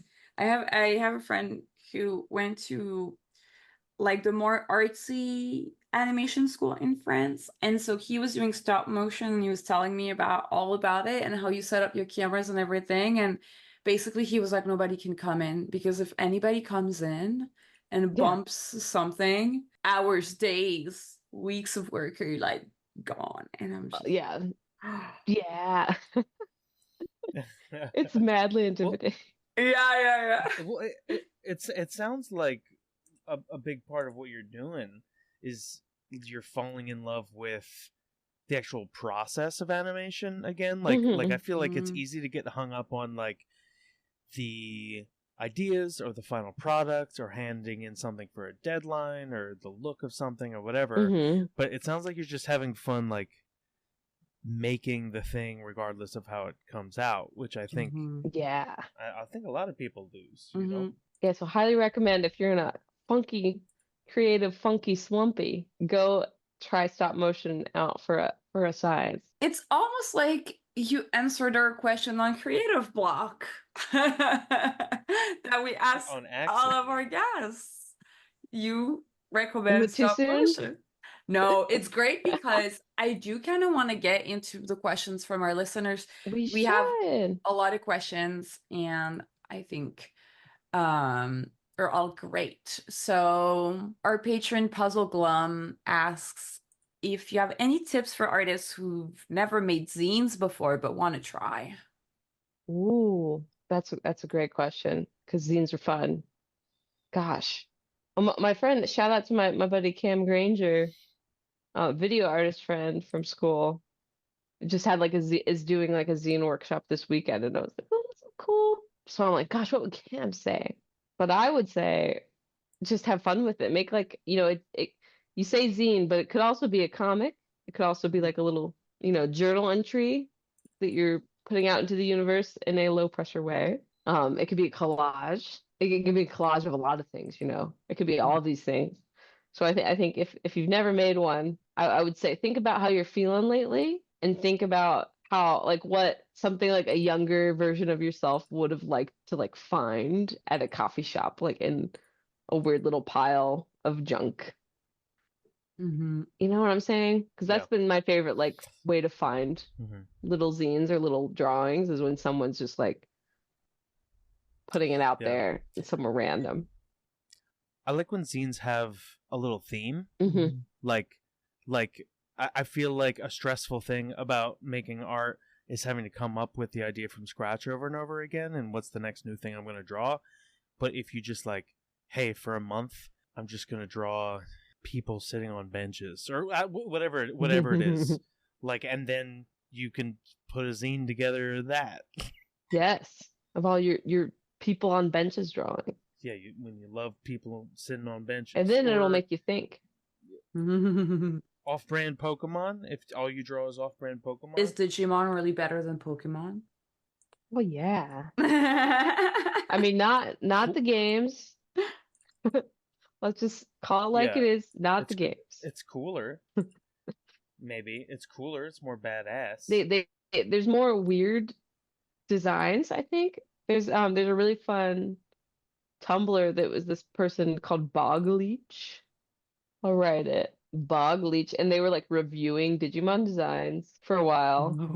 I don't know if they're still doing it. They're doing a bunch of stuff, but they would like review these Digimon designs because it's like the craziest library of monsters. And they're all named like something silly because of some, random mythology or like lore from something else. And so they all have these weird names and they're just brutal. They all just look so weird. I feel like there's a certain way Pokemon look, and then there's this like strange bestiary that doesn't make any sense for Digimon. And it's too bad that all the games suck so bad. Digimon just get really detailed. I think that's part of the difference is just. I think that's why it looks edgier too, because it's like more realistic. It's like, we have a question from @craze_art on Twitter.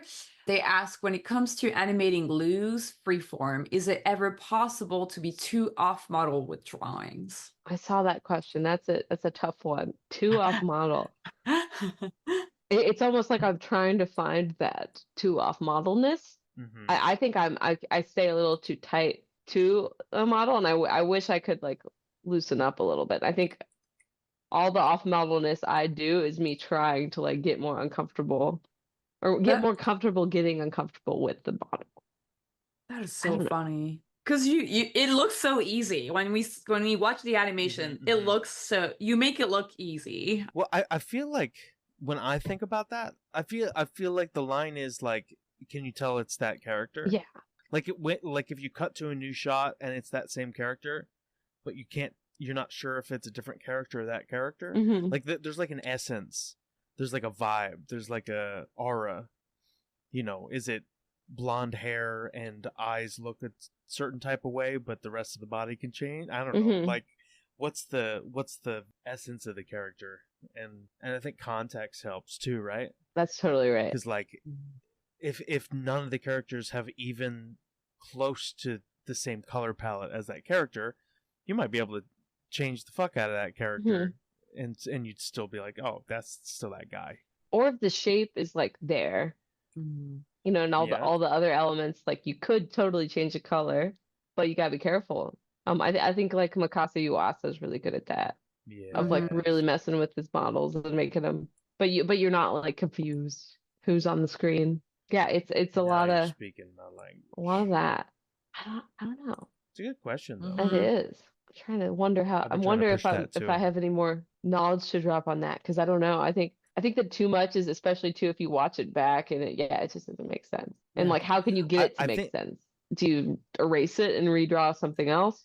Or do you make more weird drawings to try to lead into the weirdest drawing? I also feel like it becomes more appropriate if you build a language overall around being able to do that.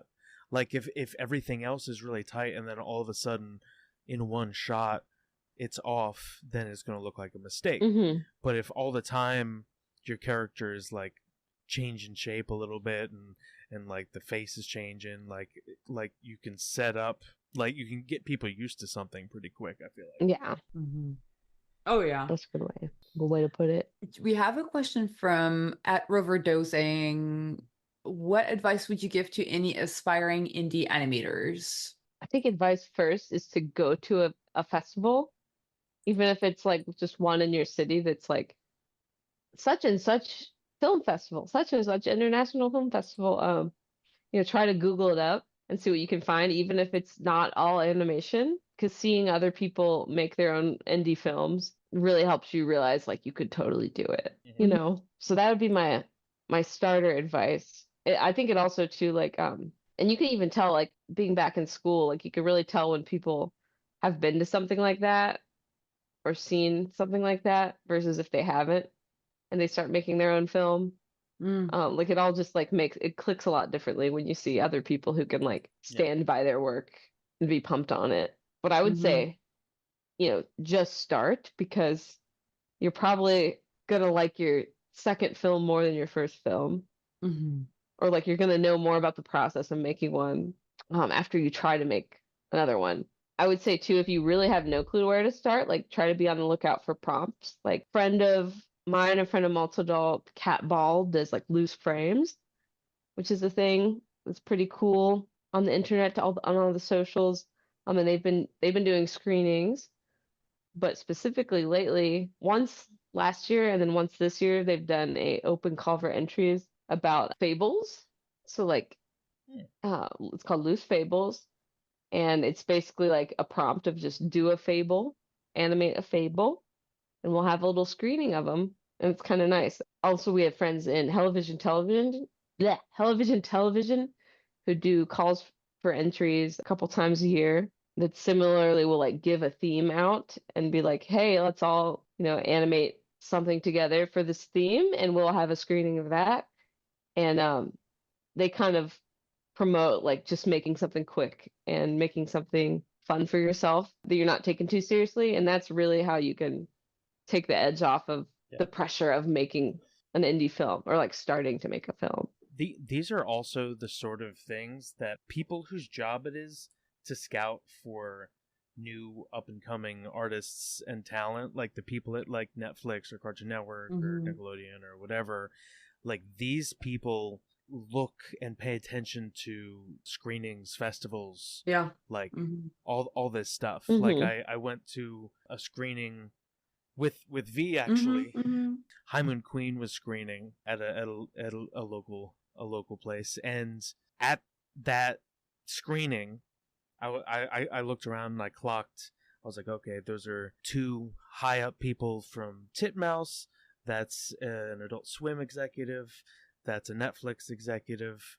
Dang. That's like it was like people from like, important people were seeing and half the films are just like just some guy, Really? some person gets their friends together and just makes a little card, whatever. Mm-hmm. But like people, they don't even realize that like important people, quote unquote important people that make decisions in Hollywood, I guess, are seeing those. Yeah, that's it.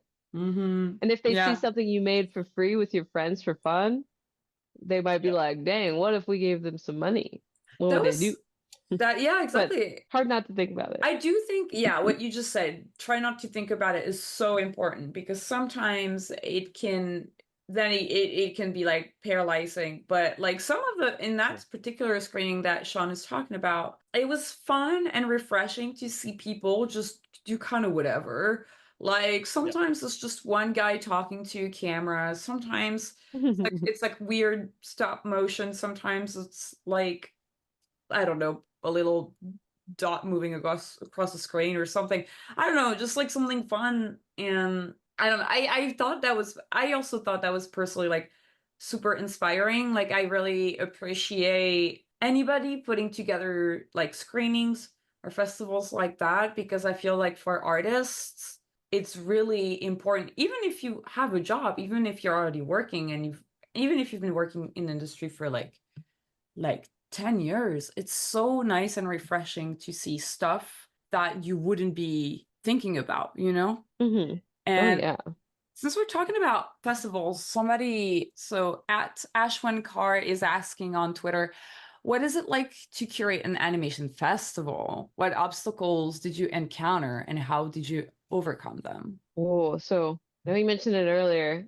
It feels so fancy calling it a festival. I think like what it's like to curate what we're doing for sure. It's like it feels like less pressure than a festival, and I think that is because of the way we're doing it. So I do want to mention that, because like I feel like it takes the pressure way off when I'm like, this is just a little screening. It does make it more confusing to talk about in a way, because festival is like an understandable term. Like one of the bigger challenges has been, if I'm curating it, I'll be like, I see a film at another festival and I want to put it in our little mini baby festival, and I'll email them, and then they'll send me like a rep who maybe represents their film, and they say, okay, well, we have a screening fee that's like $200 or whatever. And I'm like, oh, we're just a little baby like screening that is free. And like actually most of our audience is like low-key has no clue what's like they're not gonna see. I'm not gonna lie, I've never even heard of that. I've never even heard of, like, usually people have to pay an entry. That is crazy. Yeah. That's that we're doing it for free, or that they want entry fee? No, usually or not entry fee. With film screenings, artists are required to pay something to get their film even considered. Exactly. Like like not the other way around. Well, that's the thing. So it's like it's really confusing to some people who represent films, especially if there's like a language barrier. They'll be like, what? Like, okay, well, if you're gonna play our thing, you're gonna have to pay us, which is very cool. I think more artists should get paid. No shade there. But it becomes a thing. Oh, like, do they think it's like a licensing thing? Like, oh, like you have to pay us so you can use our short in your commercial, like that sort of thing? I don't know. I want to talk to more festival curators about this type of thing, because I do feel like I'm just like in the dark of just trying to send people like nice little messages, and then they're like, perfect, I know exactly how to respond to this, and then I'm like, oh no, oops, maybe next time. I wonder if it's a thing where they kind of treat the short film kind of how feature films, when they get screened in a movie theater, like the movie theater pays a fee to. I wonder if that's what they're thinking, that maybe they think that you're a theater, like a movie theater, and that. Yeah, I don't know. That is so confusing. Are you a movie theater or a festival? Yeah. It can't be something different. That's all I'm saying. That's been the biggest challenge. And then that combined with, so it's like, and Ian brings this up a lot to me as well, is that I'm not yet good at talking about what Malt Adult is. Like I still need to get a little bit more eloquent with the way I talk about it. So, wait, can you practice on us right now? Well, I already did, and I know I did a shit job. It's hard. Take number 2. How pitch. I've never heard of Malt Adult, and I don't know about stuff. What is Malt Adult? It's a liquor brand. So What is that? It's a curated indie animation screening that showcases films independently made from around the world to a group So it's of like people. a museum kind of thing. Like you're showcasing. It's just one night with a Okay, it's one night. projector and chairs. We have an intermission and we screen. Okay, so you guys are like students or something. Like it's just like a projector. A lot of them are students. A lot of our audience is students, but we also have people from the community who maybe have never seen animation before. They've never been to a festival. You're like, it's like an AV club kind of thing, like at a school. Yeah, but for the community. For the community. Okay. Sean is like being the like. I love No, I'm trying to be. I'm trying to be the hard sell. Yeah. I need practice, but that's the thing, and that's been the biggest challenge is figuring out how to talk about it correctly in a way that's not confusing. Because on one end of it, I get people being like, "Okay, great, we need $200," and then I have to backpedal and say, "Well, we're doing this for free. Like this is a passion project. We're not making any money from it." And then I kind of sound like an asshole too, because I'm like, we support artists, but I'm not. It gets really confusing there. And then on the other end of it, we get a lot of messages and emails of people being like, "Great, will you play my film? Here's my film." And then I have to say, this is a curated thing. Like I actually can't play everything that's sent to us. Like we're trying to get like a gamut of contemporary work put together. And I try to consider everything that is emailed to us, but it's really hard to include everything in a way that's like complementary to like the playlist as well as like everybody's time. Like if we played everything we were sent, then it would last, longer than an hour. Like we're trying to make something that's like short and sweet. People can hang out and then they can go home and feel a couple feelings. So that's been the most challenging part, is trying to find the balance. And that's why we do a call for loop animations and try to have that open, because a lot of people love that. And it really took off during the pandemic, and it's kind of been strange since then because we get loops from all over the world and we're like, wait, if we only have so much time to do loops, like, and you're not going to be here, and we have like, Buster down the street who's going to be there that night, like sent us some loops too. Like we try to make it like as many Chicago artists as we can first, but usually we can take almost all of them. But we play loops during the intermission, and then when people come in to like sit down, and then when people are trying to leave and they're still talking, we play these loops that people send us. So that way it's like a little bit of an animation party and people can feel like they contribute without showing their full film. Since it's a lot of Chicago artists, I'm curious, have you ever looked into, I don't even know if this is podcast worthy what I'm about to say, but have you ever looked into getting like a grant, like from sort of like City of Chicago, like because it's a supporting Chicago kind of arts thing? I'm just curious if you've ever thought about that or looked into that. We almost became a before pandemic stuff. We were trying to get Emotion, us becoming a nonprofit. Yeah, 501c. Yeah, we almost did it all, and I feel bad. I had some emails with some people who were again like confused if we're a festival or not, and we tried to maybe do the paperwork, and it got real confusing, and then the pandemic happened, and we're like, I don't know, but so we might do it again someday in the grant spirit to potentially like make it easier to apply for some grants. Yeah, because the festival we were talking about earlier that Sean and I went to in Silver Lake Shorts. Yeah, it was also just a 5013. They got that status. That's me making the move from trying to keep it DIY and then also wanting to actually do good things in the community. It's like a very funny. I guess that's another big challenge of it. It's like, how DIY can I make it if I'm starting to apply for grants for real? Because that would be dreamy and great, but I can't be lazy if that's the case. I think the DIY, like keeping it in this, like we're not exactly like anything yet, it takes the pressure like way down. Yeah. So that's been a funny part of it, I guess. That's so interesting. That's so true. I think like a lot of the stuff you're saying too kind of is relatable for us too with that podcast, where we're just kind of both curating and also self-funding and balance. it's pretty DIY.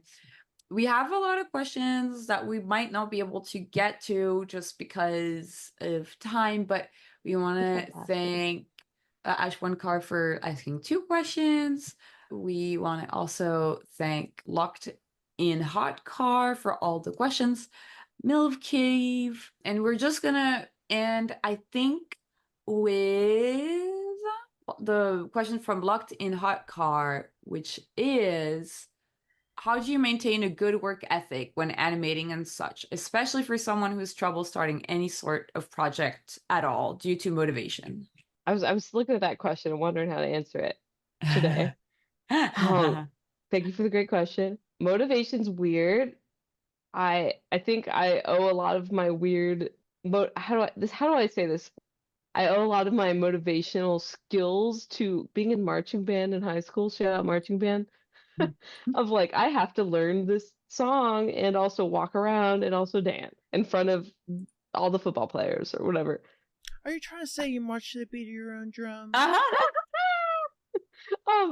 But that gave me a lot of discipline, I think, that I wasn't aware of until I, like deeper in my career of like, that was probably good. I got some weird discipline in high school.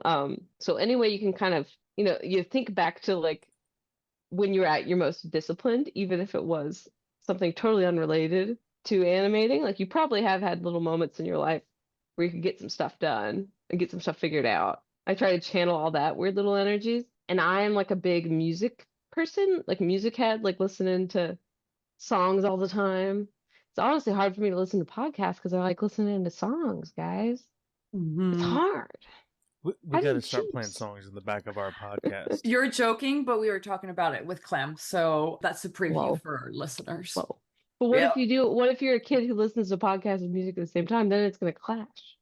Uh-oh. But anyways, get distracted from the question. I always think about how I'm listening to all these songs, right? And a lot of them are cheesy and weird and kind of embarrassing. If I made it, I'd be like, whoa, this is silly. You know what I'm saying? Like cheesy pop punk stuff. Kind of funny. And I think about all these people who are writing these silly songs, and I'm sitting here listening to them, and it's like motivating me to make whatever I'm going to make, because honestly, it's like a totally different thing than a song. But here I am listening to a crap ton of songs that took people like a long time to make. And it's embarrassing that they made it and they still did it. And I'm sitting here loving it and listening to it, and it's getting me through the day. Dude, this is like literally, when I watched the Twilight movies, that's literally what I thought. I was like, this is a fucking bestseller and people love it. And I'm not brave enough to make a movie that's so crazy. And I was like, that's motivating. That's what I'm saying. So, yeah, like, think of that. That's how I want to make sure I get this question correctly. But, that's how I try and stay motivated on things where I'm like, dude, a lot of people make a lot of weird things. And you could be one of those people. I could be one of those people. If I just like, like if this person could get over themselves enough to make a song that's kind of embarrassing, but people listen to and they like, then I can surely get over myself enough to finish a little cartoon or like a little drawing. So that's really what motivates me. That's is awesome. Like considering all the things I've ever liked, even if it's like a silly song or something, because it's not silly, and your cartoon isn't silly either. That's a great answer. You know what I'm saying? Or it is silly, and that's okay. That's right. Yeah, and it's like however you want to look at it. It's like, if it's like, it's not because it's silly that people aren't gonna like it, and it's worth doing even if you think it's silly. Yeah, because it might not be silly for somebody else. Absolutely. Yeah, that's a motivating thing. And because yeah, I'm just looking at this question again of like, if you've got trouble with it, like you just have to start from somewhere. Like if you can chip away like one part of the day, like if it does mean you become a little night owl again, if it's been a minute since, like maybe you're staying up playing a video game or whatever else you're doing, watching TV, like you could just spend a little bit of that time instead like working on an animation if you like staying up late, or if you want to get up early like before breakfast and just be like, this is my weird little time where I'm going to spend animating. I'm a big proponent of that, of like finding when your best work time is. Mm-hmm. And also making a little sheet of paper with little squares that you can fill in like every time you spend an hour on something. That's motivating for me, is filling in little boxes. Yes. Yes. I concur. You know what? Storyboarding is kind of filling in little boxes, isn't it? In different little ways. That is so true. Yeah, I mean, it's just a roundabout checked off box, isn't it? Just doing those little thumbnails. And It's just like they add up. a checked off box that like, it's like I suck at drawing checks, but I'm trying, you know. They're definitely like, and the smaller you make your thumbnails, the more they look like little boxes to fill in. Yeah. Or like one of those standardized tests where they show you like how not to fill in the box. Like you didn't fill it in enough. Like it's kind of like those ones where you did a bad job filling in. Dude, that was like, that gave me so much anxiety, because on these like, I forget exactly the name for those standardized tests, but they wrote at the top that you had to put enough, like you had to really darken the little bubbles or else it wouldn't read. And I was always so scared that if I didn't fill it in correctly, I wouldn't get the points. Anyway, yeah. Do you have any, because there's a lot of questions about Gassy's gas and stuff. Do you have any little teaser, insider thing you can share about, would there be more? Do you want to make more? Is that conversation? Or is it all top secret? It's like a mix of top secret and I don't know. So sorry everybody who was waiting for that juicy. Right, it's top secret for me. I can say I would love to if the opportunity came up. It feels like anything else with this gig economy. But I'd love to do more. A lot of these smalls have been like 3, like everybody's doing 3. And I was asked to pitch 3, so I did. But since I was going to school, it kind of like jumbled up the contract of like, oh, maybe you just do 1. Maybe we'll come back for more. So we basically like were really slow on jobs in 2023. So at the end of it, I was like, hey, Gassy's did really well. Could I maybe do that second, do another one? And they're very kind to get that going. We're still in conversation. So I was kind of like, hey, I have some time. We could work on it real quick if it would be cool.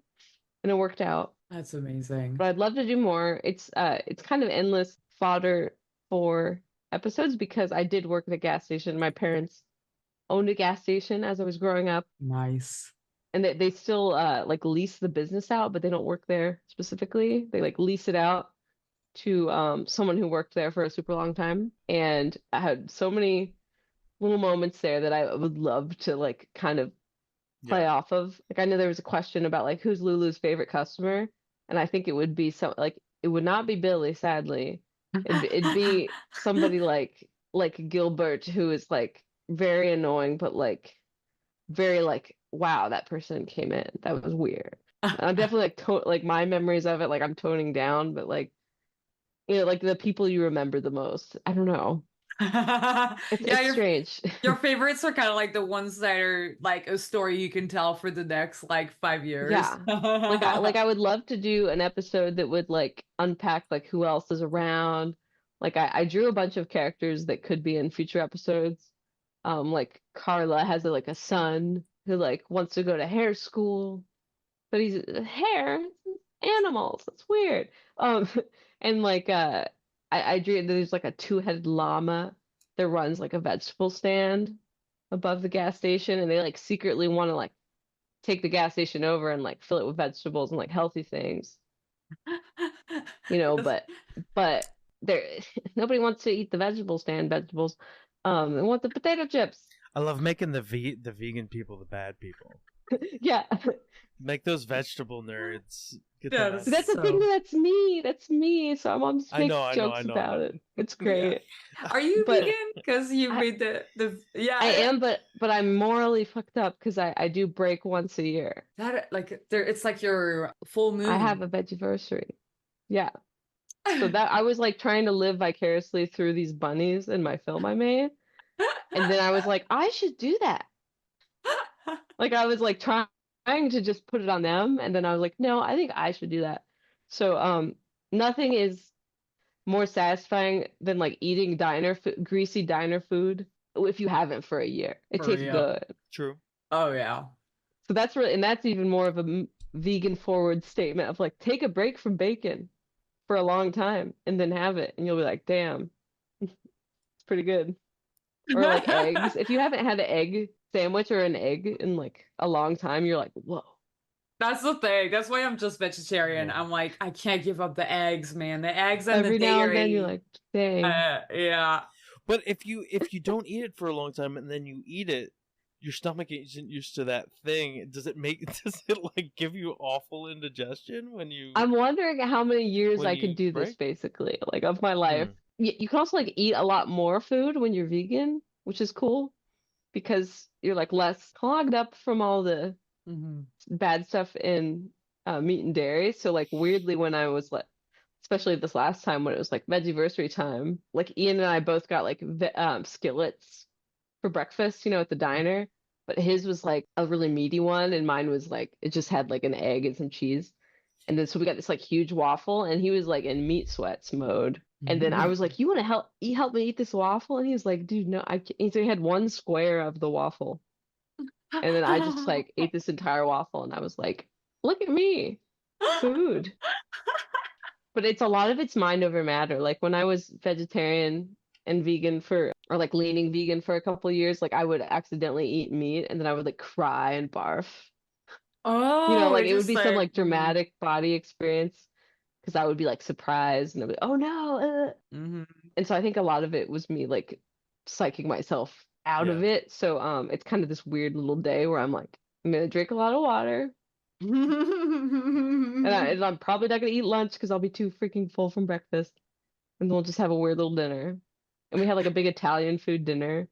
It was cool. That's amazing. That was Amazing. our vegan part of the podcast. We got Vegan- there. After dinner, you wrap up the food for the day, just like Got a little when doggy bag? you wrap up your favorite podcasts. With that, everybody, that is That was the good. end of this creative block. Sarah, thanks for being our guest and sharing your story. Thank you so much for having me. Appreciate it. Do you have anything you want to plug? I want to plug. Oh gosh. Our next. I mean, you don't have to have. I love to things you wanna plug. Our next Malt Adult will be the 4th of October. If you're in the Chicago area, I don't know when this podcast come out, so don't sweat it. But we'll also have one toward the end of the year. We're gonna try to make the end of the year Malt Adult like a little party, like a mini festival. We can hopefully grow a little bit each year, and we might do something in the spring that'll be fun too. So that's my main plug. Nice. Keep an eye out, and real quick, I'm going to give a little shout out to our listeners. Follow us on social media at CRTV Block, where we ask for drawing prompts and questions to ask our guests. Huge thanks to our editor Clemens for editing the podcast, Marco for helping us produce the show, and Abuka for creating the short clips we've been putting onto the internet. If you love our show, you can support us on Patreon. Becoming a patron gets you early access to interviews and access to our Discord community. Click the link in the description of this episode to find our Patreon. But you can also support us by just, interacting with our content. You can like, subscribe, comment. All of these things help push us up in the algorithm. And the more eyes and ears on our stuff, the better it is for the longevity of this podcast. I've been your host, V. And I was Sean. Keep being creative, and we'll see you next week. Mwah. Bye.